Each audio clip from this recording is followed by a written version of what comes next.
मनोज जरांगेंनी सरकारला दिलेल्या अल्टिमेटमला उरले 24 तास। मुंबईतील मराठा आंदोलक ॲक्शन मोडवर। शिष्टमंडळाकडून आंदोलकांच्या वाहन पार्किंग संदर्भात जागेची पाहणी।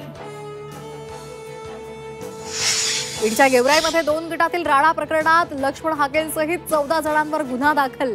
अद्याप कुणालाही अटक नाही।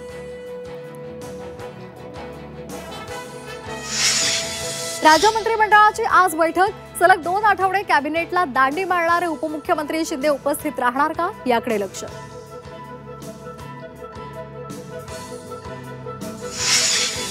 रोहिणी खडसे यांच्या विरोधात गुन्हा दाखल होण्याची शक्यता।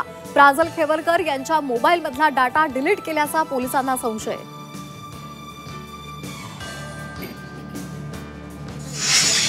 कोल्हापुरात घरगुती गॅस पाईपलाईनचा स्फोटामध्ये एकाच कुटुंबातील 4 जखमी। कळंबा जेल परिसरातील LIC कॉलनीमधली दुर्घटना।